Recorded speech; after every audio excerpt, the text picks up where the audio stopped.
Welcome to Parkinson's Resource Organization's Together Parkinson's podcast. Join us as we delve into the latest medical treatments, share valuable insights on care, and discuss practical strategies for navigating life with Parkinson's. If you appreciate the insights, stories, and conversations we share, we invite you to support our podcast. Your donations help us continue creating quality programming and bring you the topics you most want to know about. Every contribution, no matter how small, makes a difference. Hello, everybody, and thank you for joining us today for another episode. Our goal is to share as much information as possible about Parkinson's and associated treatments. So today we are discussing the connection between transmandibular joint disorder, also known as TMJ or TMD, and Parkinson's. Joining us today to explain is Dr. Maryam Bakhtiyari of Manhattan Beach Orthodontics. Dr. Bakhtiyari specializes in functional orthodontics, TMJ, snoring, and sleep apnea. Welcome, Dr. Bakhtiyari. Hi, how are you? We're doing great. Thank you for joining us today. Thank you for having me here. Just before I start, TMJ stands for temporomandibular joint. Just so we're already learning. Yeah. Temporal is a bone in the side of our skull. This bone is called temporal bone. The mandible is the lower jaw, and these two bones articulate via temporomandibular joint. Okay, well, let's jump in then. What can you tell us about, I guess, both TMJ and TMD and how they are related to Parkinson's? Well, basically, temporomandibular joint disorder is a very common disorder amongst all of us, whether we have Parkinson's or not. And what it does is when we have the disorder, that means our bite is off. And when the bite is off, when I talked about temporal and mandible, right behind our lower jaw, right when you open and close, right behind between the ear bone and the lower jaw condyle is the size of my pinky, about 3.5 millimeter pathway for your carotid artery, jugular vein, and the nerve that supply that region. And we need to have that space opened up. But when the bite becomes off and the lower jaw is pushed back, usually when the bite is off, it puts pressure and dislocates the jaw joint, and it puts pressure in that neurovasculature that is in that region and sends signal to the brain that things are off. And now we are in fight and flight because I'm not getting circulation into the side of my skull.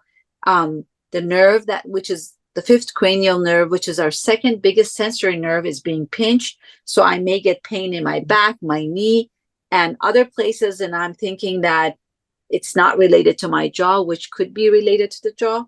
And once the body is in a sympathetic nervous system activation, day in and day out, we're looking at brain changes and atrophy. And it could show in different things. Some people have, in my opinion, it could be related to Parkinson's or Alzheimer or fibromyalgia, chronic fatigue syndrome. Even we've treated patients that came in with Lyme disease. And once we treated their TMJ, a lot of their symptoms improved. And of course, migraine and just typical people with pain of the jaw and the head. Vertigo is another thing that we treat. Vertigo patients with tinnitus or vertigo, and vertigo could be related to TMJ, and we can go on and on and on. Now, if you could imagine if the jaw is pushed back, imagine the cervical, the neurovasculature that we talked about. It has two things that happens when the jaw is postured back, whether it's through injury, wrong orthodontic treatment, or just genetically. Patients that have their jaw, what we call is retruded or pushed back, because the tongue is attached to the lower jaw, it also clogs the airway. So now we have the cut in circulation to the upper power, and we have the suffocation and constriction of the airway, which will also affect the brain and the heart and irregulates it, because now we can't breathe at night when we're sleeping, we're snoring, or might be suffering from sleep apnea. and they're all related. So it's like a bundle of joy. Sleep apnea, TMJ, usually they're hand to hand, and especially on patients that have Parkinson's, we've noticed that oftentimes they suffer from both. So a lot of this comes down basically to oxygen.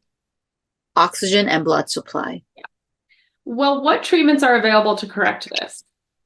Well, usually when a patient has TMJ, we want to move the jaw in the correct space and within the fossa. So if this is a temporal bone and your lower jaw is supposed to be in the center and you open and close, if it's pushed back, now we need to push it forward. But how we move the jaw in the perfect physiologic space is with orthotics. These patients that have Parkinson's usually have multiple teeth missing, or they have crown and bridges, implants, or they had past orthodontic treatment. So we need to stabilize their jaw with splints. They can never be without splints. So we need to have what we call a day splint, something they wear during the day that sits on the bottom on top of their natural teeth and locks into place. And when they bite down, it shifts their jaw forward and opens that area that we need to have circulation to the higher power. The nighttime, they need a special night appliance depending to their x-ray that we take, CBCT x-ray that we take. Do they need 2 millimeter forwarding, 4 millimeter forwarding? Because we measure the airway in the back of the throat. And if they're like lacking 4 millimeter, it needs to be 8 to 10 millimeter on a normal patient standing up. So if we see somebody's cross section 2 millimeter, we know at night we need to push the jaw 6 millimeter forward to be able to allow that space to be open so that they can function normally. And so based on that, so it's a calculated measurement depending person to person. Once we take their CBCT, they usually wear a day and a night appliance. Okay. Lifetime, especially older patients. So it's something that they would continue to use for the rest of their life. Something different during the day from the night. The night one maybe is a little bit more involved or larger. It does a little bit more. It does a little bit more because the day splint is a one piece that sits on the bottom arch, and it allows you to be able to speak and doesn't show itself much. But at night, we need something a little bit more involved, like you said, so that it could anchor on the top and the bottom arch, so that when you're sleeping on your back, you don't want your jaw to be shifting back. You want to stabilize it in that correct space. And they need to eat with the day splint, because it doesn't make sense for us to make the jaw come in the correct position and then take it out and let it go back into the old position when they're chewing. These are patients that need stability for their brain to know things are all right. They've been on sympathetic drive. Now the brain needs to know we're all right 24 hours a day. And then this treatment is usually 6 months, where we monitor for 6 months. And after that, they're on their own. And they'll call us when they need to treat any adjustments or so. Okay.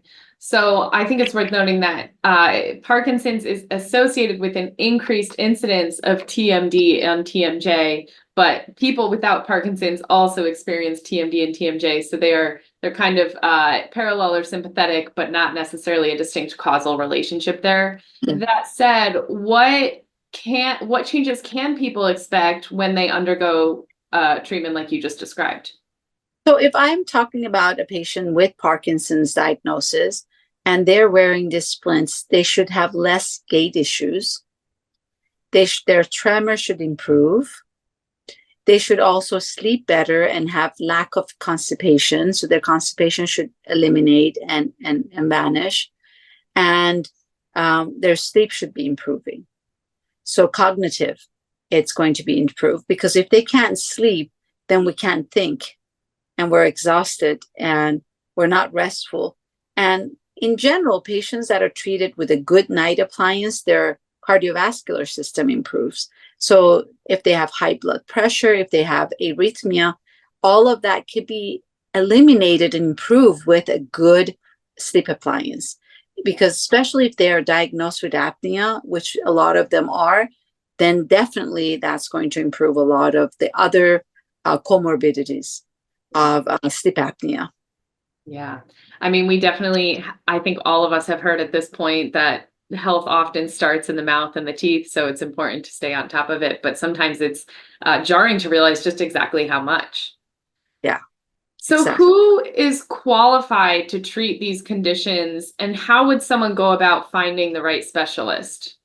Yeah, so I would say there's a lot of people that advocate that they treat TMJ, and the TMJ treatment that was in the past, or a lot of doctors offer, is just a night guard, plain night guard. Mm-hmm. And plain night guard is actually very harmful for patients that have Parkinson's or suffer from TMJ. But unfortunately, it's still the standard of care, because with plain night guards, they are pushing the jaw further back. And that's what we don't want to. Behind our lower jaw is a very vascular region. We don't want anything to be in our mouth to trap the jaw further back. We want to move the jaw forward and eliminate any constriction and open the airway. So with night guard, unfortunately, it closes our airway by 30%. So Wow. Patients are fighting on their guards all night long, and they're cracking them, and so it's not something that we recommend at all. But to go back to your question, the doctors that treat TMJ, in my opinion, I wouldn't want my family member to see anybody if they're out of state that they're not either diplomat or have credentials in the field of TMJ. And that is an advancement courses that they have to take, examinations that they have to do.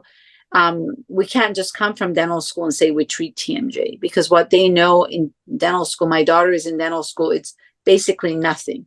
I had to learn everything on my own. So we have a directory, somebody that's a diplomat of orofacial pain or craniofacial pain specialist would be able to understand how to treat TMJ, because it's just like everything else. Everybody says they can do everything, but we know that there's a special, the treatment of TMJ is very specific. They need to have a CBCT X-ray. They need to be able to read it. And the orthotics are constructed very calculatively. So it's not just make a night guard with your molds and just make something that looks like a guard in your mouth, thinking that it's going to, it's a hit and miss. Yeah.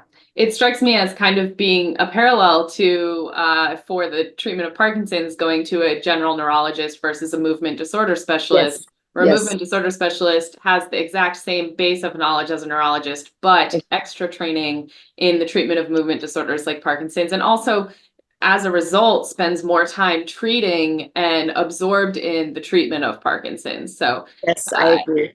Getting that extra focus. And, I think you hit on a really good point there, doctor, which is that Parkinson's is a very unique condition. And so the treatment for some general conditions or parallel conditions like TMJ or TMD might be complicated by the existence of a Parkinson's diagnosis. I'm curious, what other concerns should people with Parkinson's have about their general oral health? And is there anything they or their dentists should prepare for in advance of an appointment?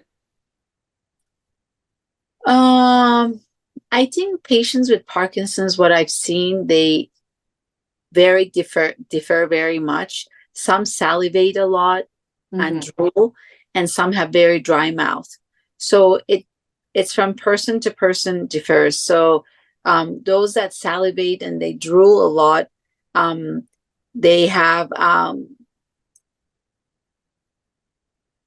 they're not concerning to me. The ones that have dry mouth, as a dentist, are more concerning, because the dry mouth causes more rate of caries to increase, and we need to make sure that they are using the correct orthodontic, oral care that relates and helps that dry mouth.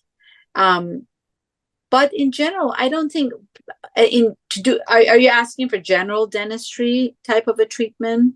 Should they worry? I mean, I think so, that there's we all have oral health concerns that we should be keeping in mind. And with Parkinson's, there's a few things that are unique to Parkinson's, like swallowing, drooling for sure. Yes, and also manual dexterity. For those that they have tremor, their manual dexterity is weakened, and getting their mouth brushed and flossed correctly is usually they're lacking that. And that's also concerning, because then we lose teeth, and loss of teeth causes the TMJ to get worse and airway to close down further. So it's just worsen your overall health condition. So it's oral health is very important. And if we are not just Parkinson's, any ailments that patient needs extra care, they need to be really paying more attention, because then our teeth is what holds our jaw, and our jaw holds our brain. So safeguarding every one of those teeth is so important. That was really well said. And that's definitely going to stick in my brain for a while. Yeah, it's like you lose one tooth, you're losing, this building is losing one of their arcs. And the more it loses, then your neck is now compromised, and your spine is compromised. So now the cerebral spinal fluid that goes to your spine is compromised. So overall health just shuts down over one tooth loss. So we cannot allow that happen. So I'm also unrelated to Parkinson's, I'm against even wisdom teeth extractions. Wisdom teeth does not need to be just a routine extraction situation where dentists are just routinely advising and recommending extraction of wisdom teeth. In my opinion, wisdom teeth needs to be there. They're there for a reason. And if they cannot come to the mouth, then they're stuck in the jaw and they're clean and sterile. There's no reason for us to mess around with it and create infection and possible future necrotizing tissues in the jaw. The only time I advise even the wisdom teeth to be extracted is when they're infected. So if I have a 20-year-old in college that has infection in their mouth because the wisdom teeth couldn't come out and created infection, it's okay to have that pulled. But we're not just routinely taking teeth out, because with over expansion of the jaw to be able to pull a tooth in the back of your jaw, you're actually creating TMJ physically, but also structurally, there's a chance of necrotizing tissue in future, because the site of the tooth that's being pulled, it's going to get a lot of injections, usually by surgeons, so that it doesn't bleed. And there is a chance for that part of the bone to die because there's not enough circulation.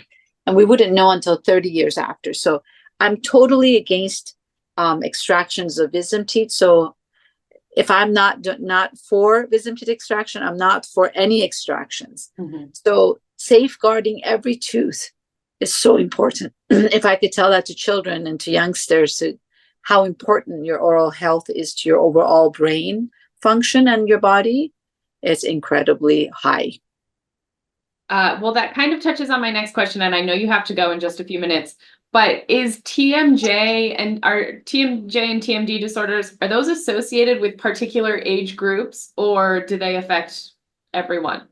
Well, the literature says women are more affected, and I don't believe that. I feel like women talk about their pain a little bit better than men do. In particular, in my office, I know that if I get every man that walks into my practice and check their TMJ, they probably have, but they don't think they have any issues. But we talk a little bit more, and we are able to get treatment a little bit easier than men usually in any type of a medical treatment. So I think as we age, of course, we're using our teeth more and we're grinding. And as this dimension from your nose to your lower jaw, it's held by your teeth size. And if we grind them and it becomes smaller, then this location, lower face height, becomes shorter. And as we age, that's why our posture changes and we get a hunchback. So keeping those dentitions intact, it's so important. And that's why we have to avoid grinding your teeth from the beginning until we die, because to be able to keep that structure intact and the posture intact, like a 20-year-old posture, We need to keep the teeth intact. And most of our grinding and tear and wear happens at sleep. So if I could advise every individual to have a special guard at night, I would. Both my children and my husband wear a TMJ guard at night. None of them have migraine or any problems, but we're doing it to protect their teeth from the integrity of their teeth from grinding. Yeah. We can't have a millimeter grinding. It's a millimeter of the jaw going back. That location is so small, we don't want to violate it. So we need to keep the mouth in its vertical dimension intact and not grind down on the teeth. So I hope I answered your question. I forgot even what the answer. I mean, I think so. To summarize basically this entire conversation, there is a huge amount of activity taking place in our jaw area, vascularly and structurally, and it benefits all of us to do as much as we can to protect the integrity of that structure. And for people who do suffer from a number of conditions like Parkinson's, like migraines, essential tremors, I know you gave a whole list at the beginning. TMJ treatments may be very beneficial in addressing the symptoms of those conditions, some of the symptoms of those conditions. I agree. I think that just in general, our health culture in this country is a bit not my favorite because of just the way we, like, the oral health is about caries. Oral health in this country is about fluoride treatment. And these are all harmful stuff that we're doing, by the way, and that's a different subject. But oral health should be finding out early on if the child has airway constriction and addressing that. Because if he's mouth breathing because he can't breathe through his nasal path, then we're troubling the mouth, because the mouth that's mouth breathing and is dried up has a higher rate of caries, right? Other than what could happen to our lung, to our immune system. So I don't think we're proactive in oral health in a way we should. We're looking at caries. Well, if you want to prevent caries, just have to change the way we eat. And our, food industry works. School system feeds our children. So it's really not spiral out. Do you mind clarifying for our audience the word caries that you've mentioned a few times? Yeah, caries means cavity, right? When our teeth decays from at the acidity of some of the food that we intake, such as sugar, it basically decalcifies the tooth, so the tooth structure becomes softens, and it then you have to see a dentist because you're going to have pain. And every tooth has its own nerve, pulp. It's called pulp. And you don't want the caries to be too much or too deep, because if it hits the pulp and the cavity extends to the root structure of the tooth, then we basically have to do what we call root canal, which means we have to take the nerves out of the tooth to be able to save the tooth structure. So now we have a dead particle in our body to be able to have tooth. So what caries means is decay to the tooth structure usually happens from sugar and food that are acidic, like soda, which has a lot of high content of sugar, candies, sticky, gummies, everything that's bad, right? They cause cavities. And if we could physically see the caries with our eyes, then we have to imagine what happens internally to our body with this acidic product. So elimination of sugar from our this westernized life that we have is very necessary if we want to restore our mental and oral health. So I'll leave it onto that. Yeah, I mean, we pursue here at Parkinson's Resource Organization, we're constantly pursuing information about various treatments and therapies for Parkinson's, and it seems that there's this crucial underwire in all of it, and it basically comes down to exercise, diet, and nutrition.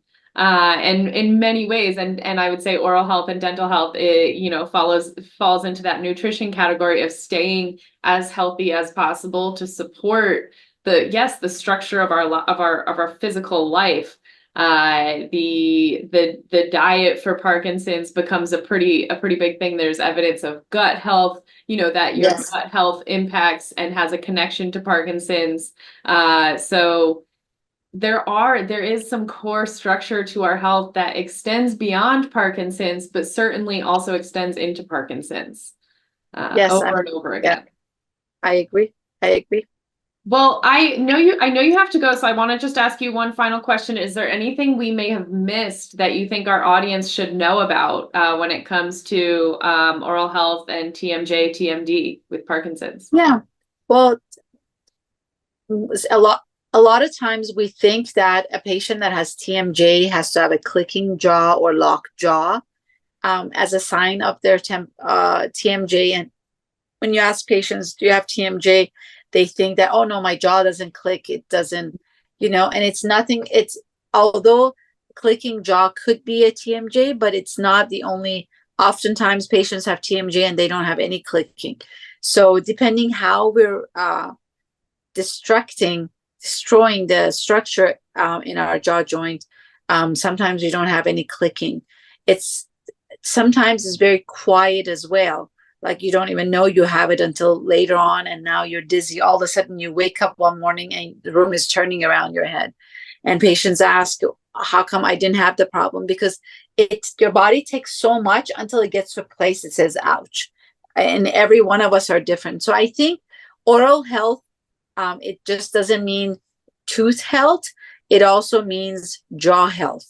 And to be able to teach that to our foundation of dentistry here, which is very corrupt, American Dental Association and everything else around it, it's not very open-minded society where we can just say, you know what, oral health is jaw health. Because if your jaw is not in a correct position, you're going to grind and break down your teeth structure.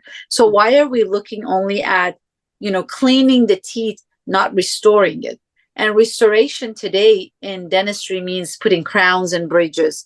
Restoration means putting the jaw in a place that it doesn't need to grind and all night long be active in a calm place. And that's something that needs to be changed. And I'm hoping that the next generation will be able to run the ADA and our dental society so that we can make some profound changes into the system. But at this point, unfortunately, you just have to do your own due diligence. Yeah. Well, you've certainly given us a lot to think about. Final question. I know I said that was my final question, but just kidding. Okay. Final question. If someone does think that they might have a TMD or TMJ issue, what's their next step for getting care? Should they talk to their regular dentist, hygienist about it? Should they take to the internet and try to find a specialist? What's your advice for them? Yeah, if they think they have TMJ or they want to see if they do have or not, they can go under American Academy of Craniofacial Pain, AACP, and they have a website where they have the directory in their town. Hopefully they have people that are not just members. They have either they're fellow of the society or diplomat or both. And so that shows that they've done tier advancement. They're not just paying for membership and they just do what everybody else does. So they've done a little bit more digging and, educating and taking tests and so forth. And they could go from there. And then what they do is they will take a CBCT and do a full exam. This is what we do in our practice. And it takes about an hour. And then based on that, we will scan the patient and make orthotics for their day and night. And some patients needs only day. Some Parkinson patients need both. Mm-hmm. But patients that have TMJ, not everybody needs a day and a night. Sometimes patients, all they need is a special night appliance. And that usually gets constructed. And they see us once a month for a few months until they're pretty much balanced. And then they continue wearing those appliances. Okay. Well, Dr. Bakhtiyari, thank you so much for your time today. I know you are a very busy woman, so we really appreciate you carving out some time to talk to us about this. No problem. I'm glad I was able to hop in. Yeah, as a reminder for our audience, Dr. Bakhtiyari is part of our resource directory, which you can access at www.parkinsonsresource.org. And you can also always give us a call if you're looking for specialized recommendations, and we'll do our very best to help you. If you didn't know, Pro does have a virtual resource directory on our website where you can access resources like Dr. Bakhtiyari and other things that you might not even know about yet. They can help improve your quality of life as you navigate Parkinson's, both as a person with Parkinson's and a caregiver, so be sure to check it out. Doctor, thank you so much for joining us on this episode and for sharing all this wonderful information. Don't forget to like this episode and subscribe to our channel so you can get the latest on what you need to know about Parkinson's. And please keep caring, everyone. We're here to serve you and help you navigate life with Parkinson's. You are not alone, and we'll see you next time. Thank you for being part of Parkinson's Resource Organization. Your donations help us continue creating quality programming